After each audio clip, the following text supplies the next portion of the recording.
Advanced Towed Artillery Gun System, ATAGS. We have a piece of good news after quite some time in defense inductions. The Advanced Towed Artillery Gun System of 155 mm has been approved for induction into the Indian Armed Forces. 307 of these Advanced Towed Artillery Gun Systems will be inducted into the Indian Army at a cost of about 7,000 crore rupees. And these will go to form 15 medium artillery regiments. Let us not forget that artillery is the god of war. Artillery has proven to be, in the Russia-Ukraine conflict, it still remains a battle-winning factor along with the new drones that have emerged in a very big way. Artillery is still the war-winning factor. Therefore, we were very happy to hear that this artillery gun system, Advanced Towed Artillery Gun System, in short ATAGS, has finally is going to enter the regiments of the Indian Army. The best part is this gun has been designed by the DRDO, Defense Research and Development Organization, and it has been manufactured by two Indian companies, that is the Bharat Kalyani Forge and the Tata Advanced Systems. They have both collaborated along with the DRDO to produce this gun in India, a wholly indigenous Indian design, manufactured entirely in India, no foreign components, etc. involved, right? It is a great achievement because this gun has proven to be a master gun. You know, it outclasses the American howitzer of 155 mm caliber, its equivalent gun in the United States Army. The American gun can fire up to 45 kilometers. The Indian ATAGS fires to 48 kilometers. The American gun can fire 3 rounds a minute. This gun can fire 5 rounds a minute. In the high altitudes, its ranges can go up to 60 kilometers because of the thin air. It has an all-electrical gun system.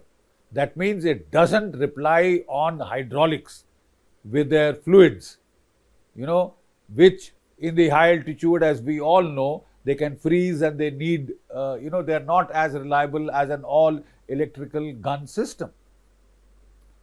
It is a great success story. But here comes the amazing fact.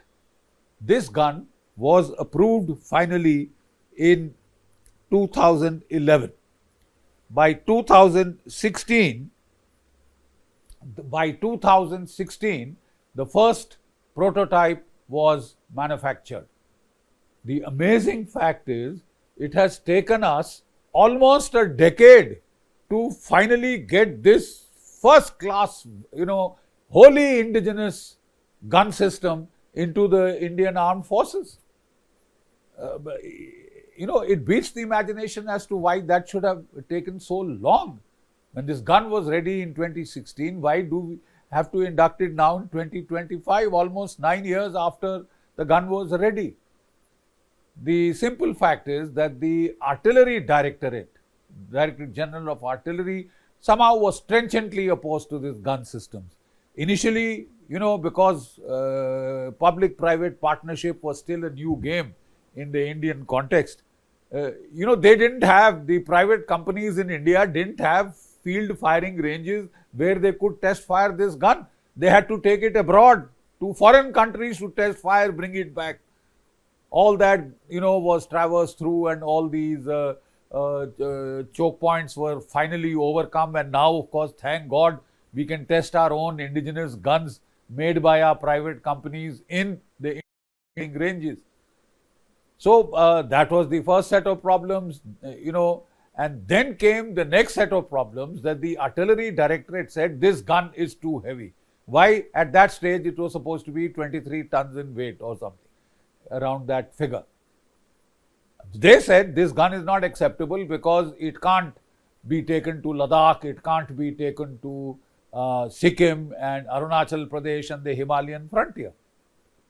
The amazing fact is the T-72, T-90 tanks weigh 45 tons. They are performing perfectly well in the high altitude. The Vajra gun, almost 50-ton weight class, is performing perfectly well in the high altitude. So what exactly was the problem with 23 tons?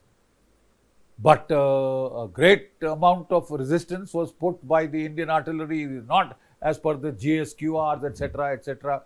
You can't make GSQRs from glossy brochures and pamphlets and then, try and force them onto real life conditions. The fact is that this gun was taken for trials in Sikkim, in Ladakh, and it has proved to be excellent.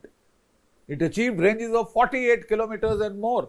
It has been tried in the mountains, in the deserts, in the plains, and it has proven to be a successful master gun. And yet, because of the insistence of the artillery directorate, the manufacturers, the DRDO, they were forced to reduce the weight to 19 tons. Now it has been brought down to 19 tons, and now the artillery directorate has said that they will take only 307 guns because they want another gun, a towed artillery gun system to be produced, which is of lesser weight. Look, it is simple physics. If the gun mount is heavier, it can fire to longer ranges and be more accurate. That is plain physics. And this gun has proved itself in field trials. So why this theoretical existence on weight? No, we had said we want so many tons and this has violated that GSQR, etc. Change the bloody GSQR. Because if this gun functions, it functions.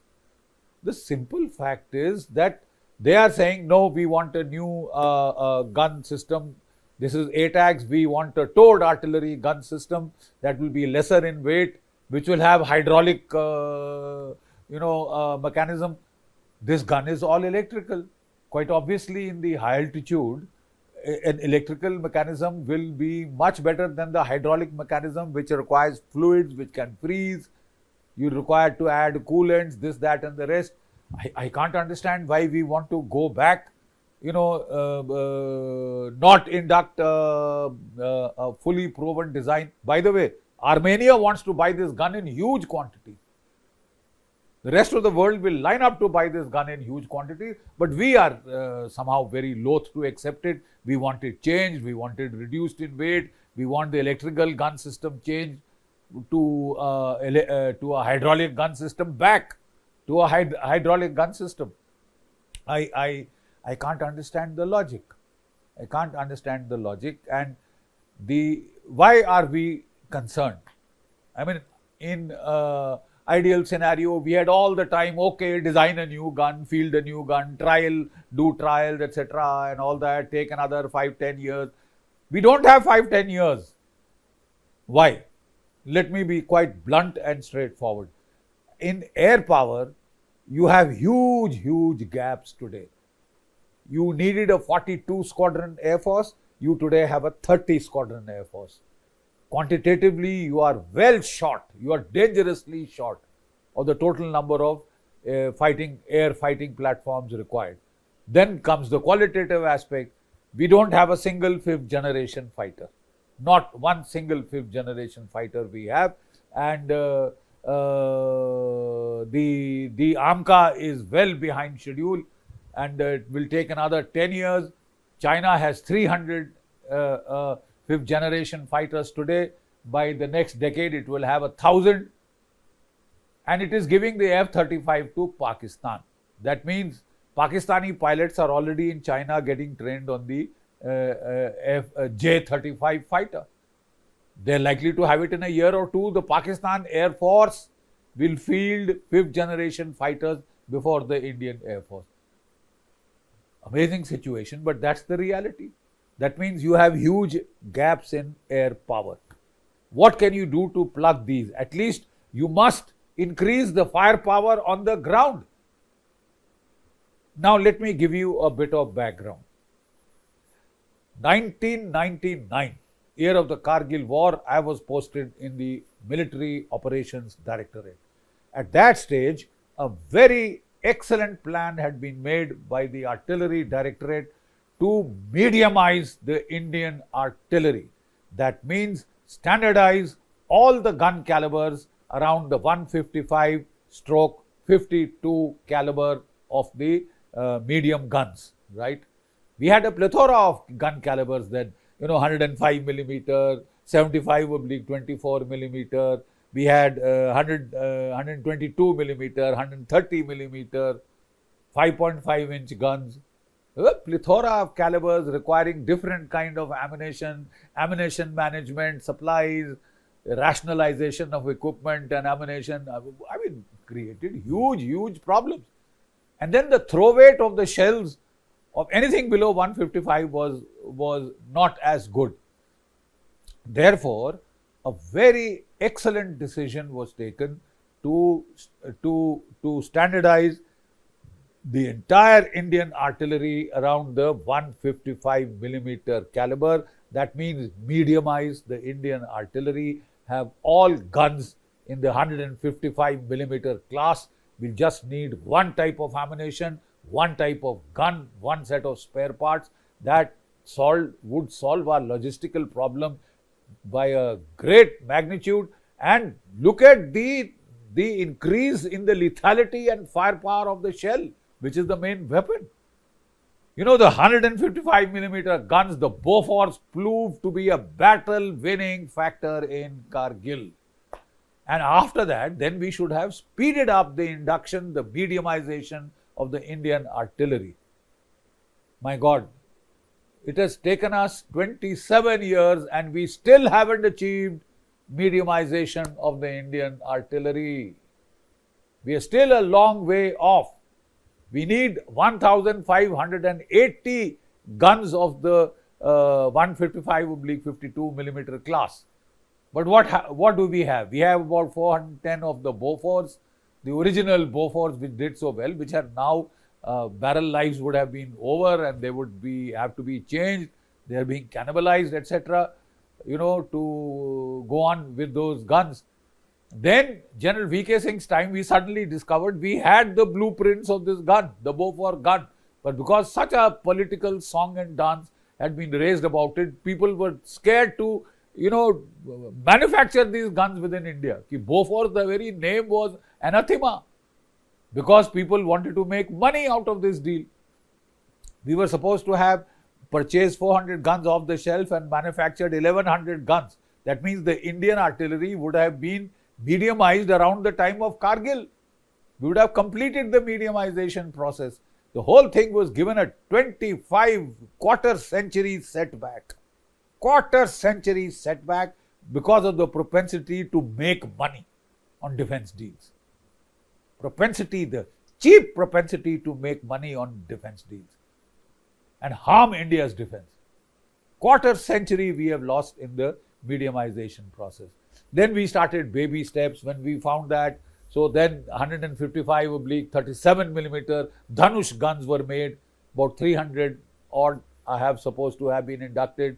Then of course in General Vipin Rawat's time we had also gone in for the induction of the ultra lightweight American M777 howitzer with just about 4 tons made of titanium, and it can be lifted by Chinook helicopters, and was especially required for Arunachal Pradesh, where we may have to shift guns from, there are parallel ridge lines there in Arunachal Pradesh. So from one valley to the other, instead of going round like that, we could fly them over. So that was a well needed purchase. So about 155 of these ultra light howitzers were purchased then. So we have the Dhanush, we have the ultra light howitzers. Some 130 millimeter guns were upgunned to by the Israelis for us to 155 millimeter caliber, so that at least they can use the same ammunition. Then we also purchased the Vajra system on tracks. This was a Korean design, and about 100 of them were manufactured by Larsen and Toubro in India. And then when the fracas with the Chinese started in Ladakh, 3 of these were sent for trials to Ladakh and they were found very, very effective. These are almost 50 tons in weight. So if they could perform so well in Ladakh, there is no reason why the ATAGS couldn't perform. And in any case, the ATAGS, we've conducted the field trials in Ladakh and in Sikkim, and it has proved to be a wonderful and a very effective gun system. So the requirement is that we need 1,580 of these medium guns, these 155 millimeter caliber guns, to rapidly mediumize our artillery. We are short of air power, we have gaps in air power. The medium guns played a war-winning role. We are seeing in Ukraine that artillery is still the war-winning factor. It is still the god of war, period. You know, yes, it is now the drones are playing a major part, but in conjunction with the artillery. And the most reliable firepower is the firepower that you have on ground with you, especially if you have to fight in the mountains, as also plains and desert. Firepower, fire dominance is a quid pro quo for victory. You can't have victory without fire dominance of that particular area. So we need to induct these guns very fast. Now, my simple point that I'm trying to make is, I'm not trying to criticize, but I'm trying to point out that we don't have time. We don't have the luxury of experimenting, design one more gun, then we'll have field trials, then we'll have this, then we'll have up and down, and then finally induct that final gun. We already have a master gun.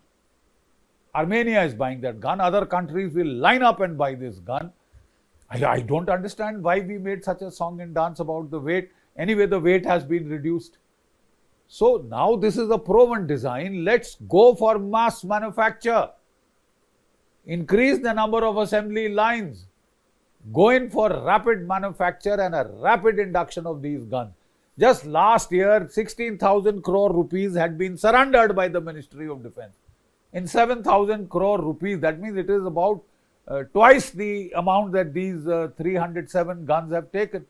We could have had 600 guns by now if we had, released the purchase much earlier. Even now, let us, for God's sake, not waste time, because we can't afford to. Please, we are aware of what is happening. We are aware of what is happening in Baluchistan and Pakistan.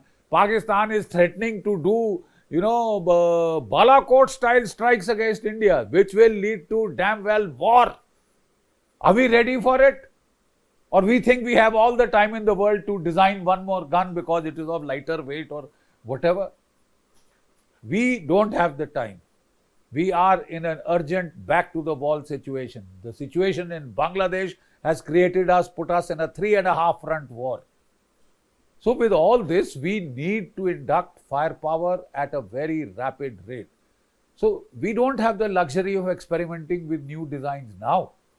And why have a plethora of gun systems? It will only ease your spare parts problem. Thank God they can all hopefully fire from use the same ammunition. But you increase the plethora of guns again.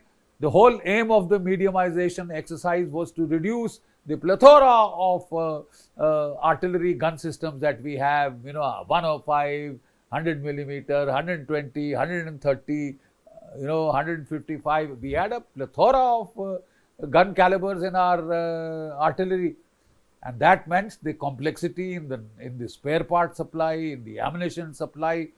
I remember before the 1971 war in the Bangladesh side, we had to transfer guns from one formation to the other so that at least there would be some rationalization. One type of ammunition, one type of spare parts would suffice for one formation. Otherwise, in every formation, you had different gun systems, etc. So we've rationalized that, we've achieved that, we've got a gun that works. And not only works, it is a world beater design. It is better than the American gun. So why design another gun and waste more time? Why go back from electrical system to hydroelectrical system? Why, for the sake of a 1 ton or 2 tons worth of weight, which from the GSQR, which had been made out of brochures, study of glossy brochures, let's go beyond brochure engineering into some real-time, ground engineering to win wars. We are short of time. Time is running out, and we must, in a tearing hurry. We don't have the luxury of time to wait for years and years for more guns to be designed so that they meet the aspirations of this thing. We are short of time. We need to field proven systems at the greatest possible speed. So help us God. Thank you.